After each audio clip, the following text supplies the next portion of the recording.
Well, you could have simply said, attach agency to the DOH with a separate budget under the general appropriation. Ma-achieve din yung gusto ninyo. Pero hindi tayo contradicting. Di ba? Meron bang independent na attached? I would be open to clarificatory amendments at the proper time, Mr. President. Yes, thank you, to Mr. further, President. thank At you, the Mr. proper time. President. To further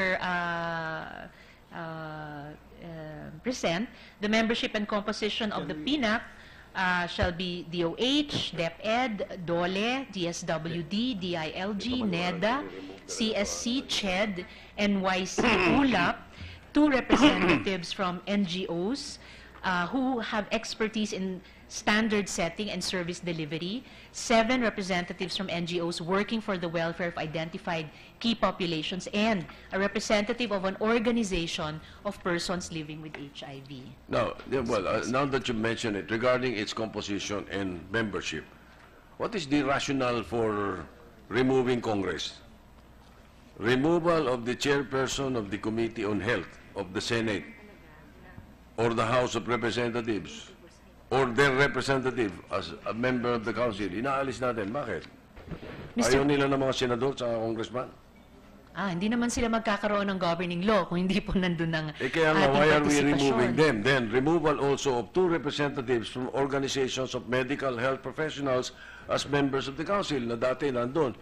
Tapos, addition of 3 representatives from NGOs as members of the council, which would make a total of 9 representatives from NGOs from only 6 provided in the old law. Magiging 9, imbis na 6 yung NGOs. Okay sana kung yung mga gagaling na NGO. Kinakabahan ako, baka yung manufacturer ng mga syringe ang napasok ng NGO eh. Di ba? Na sinusuportahan or being sponsored, I mean, by these pharmaceutical companies, Mr. President.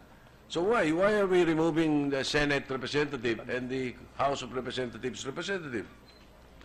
Mr. President, Congress can and does provide oversight function even when we are not a part of a council like the PNAC. The addition of NGO representatives is precisely one of the key features of the council proposed in this bill, which are different from the current law, the strength and participation of CSOs. Simply because, Mr. President, yung ating karanasan itong nakaraang mga taon, even since the time na nagkaroon na ng treatment, ARV treatment dito sa Pilipinas, essential talaga ang mas malawak pang o mas pinalakas pang pakikilahok ng mga CSOs because these are the partners of government and of the private sector on the ground in addressing the HIV and AIDS crisis in a multi-party way, Mr. President.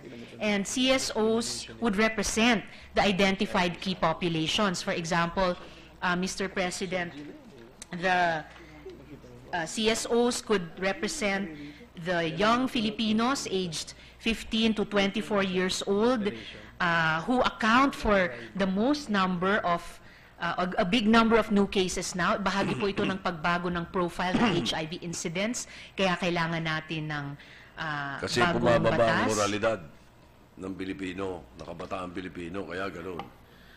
I think, Mr. President, I'm not ready to make that kind of a judgment about ourselves as a people.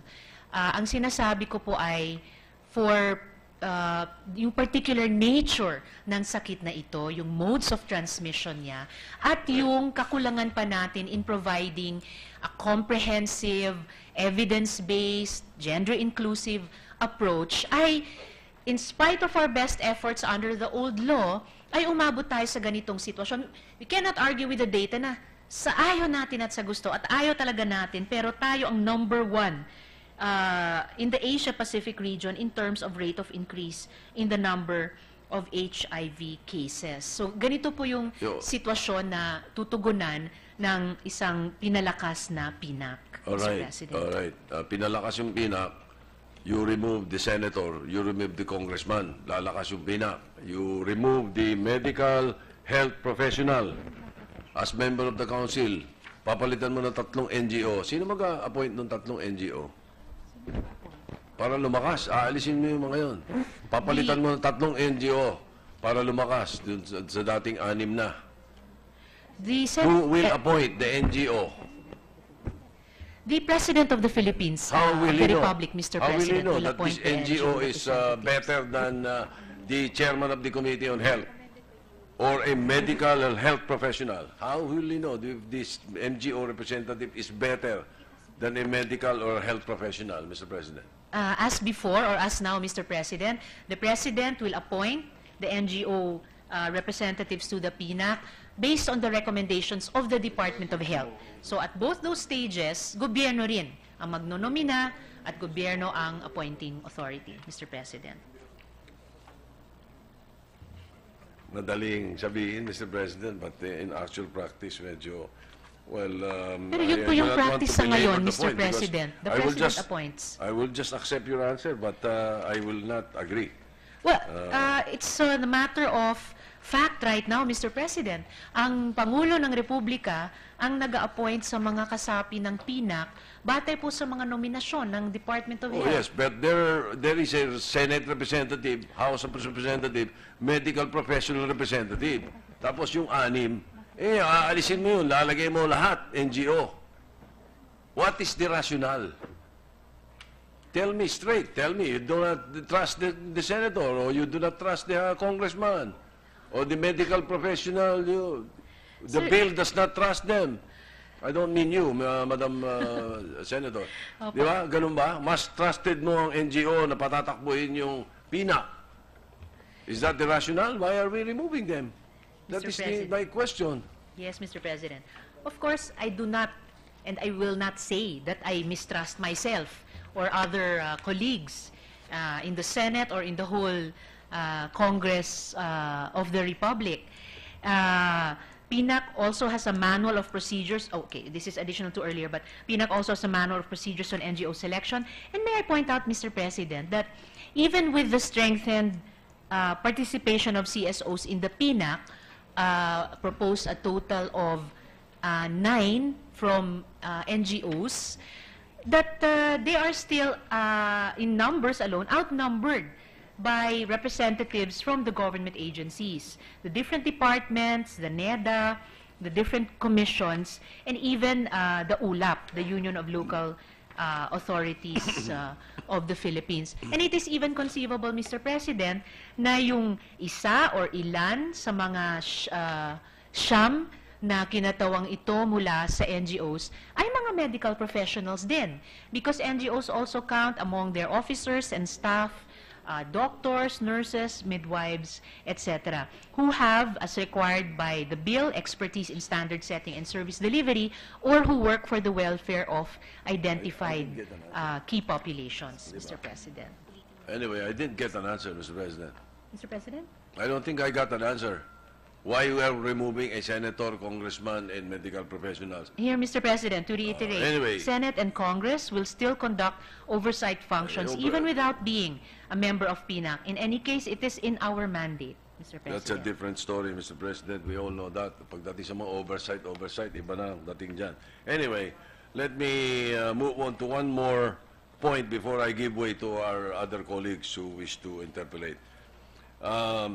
Just one more before I suspend. Relative to the provisions on HIV/AIDS education in schools, Republic Act 8504 states that flexibility in the formulation and adoption of appropriate course content, scope, and methodology in each educational level or group shall be allowed after, and I highlight this, consultations with parent, teachers, community associations, private school associations, school officials, and other interest groups. As such, highlighted again, no instruction shall be offered to minors without adequate prior consultation with parents who must agree to the thrust and content of the instruction materials.